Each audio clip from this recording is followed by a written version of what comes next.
अगर इंस्पिरेशन होगा तो ऑक्सीजन अंदर जाएंगे ना by the process of diffusion higher concentration of oxygen to lower concentration. इस वक्त यहाँ एटमॉस्फेरिक प्रेशर भी यहाँ ज्यादा है, वहाँ क्या है कम है, तो ये ऑक्सीजन जाएंगे। अब ये पहुंच गया कहाँ पे, ये नेसोफेरिंग्स पे, ठीक है। इसके बाद नेसोफेरिंग्स के साथ ये जुड़ जाता है हाइपोफेरिंग्स, जिसको लैरिंगोफेरिंग्स कहा जाता है, ठीक है। अब ये जो एयर है यहाँ से जाएगा ग्लोटिस, इसको अंदर आने देंगे। There is a presence of epiglottis.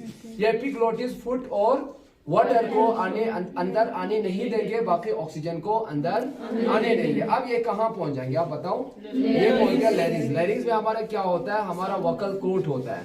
अगर अभी मैं आपको जो भी बता रहा हूँ इन्फॉर्मेशन, आपको मेरी बात आपके कान तक सुन रहा है, वो सारी बात मेरी कहाँ से आ रहा है, मेरी लैरिंग से आ रहा है। Because there is the presence of vocal cord. In the vocal cord there is the presence of this के साथ डिस्कस कर लूंगा, ठीक है। उसको कहता है रीमा ग्लोटिस कहा जाता है। रीमा ग्लोटिस किस तरह काम कर लेता है, जैसे कि इसके अंदर दो इलास्टिक टिश्यूज होता है, दो इलास्टिक रबर होता है। जब आप आवाज प्रोड्यूस कर देता है गिटार की तरह, ये दोनों एक दूसरे से क्या हो जाता है, रगड़ता है। इस तरह रबिंग होने की वजह से, फ्रैक्शन होने की वजह से, इस तरह रब होने की वजह से क्या प्रोड्यूस कर देता है। जैसा ये दो अगर रीमा ग्लोटिस की क्या है, इलास्टिक टिश्यूज है, इलास्टिक टिश्यूज है। ये दो टिश्यू एक दूसरे के साथ क्या कर देता है, ये एक दूसरे के साथ रब कर देता है। रब करने की वजह से क्या आ रहा है, साउंड प्रोड्यूस हो रहा है, साउंड प्रोड्यूस हो रहा है। तो रीमा ग्लोटिस के अंदर वही प्रोसेस होता है, ये दोनों रब कर देता है। रब करने की वजह से क्या प्रोड्यूस होता है, साउंड। उस साउंड को हम चेंज कर देते हैं, हमारे टंग उसको उसके हिसाब से चेंज कर देता है, उस फ्रीक्वेंसी को, ठीक है।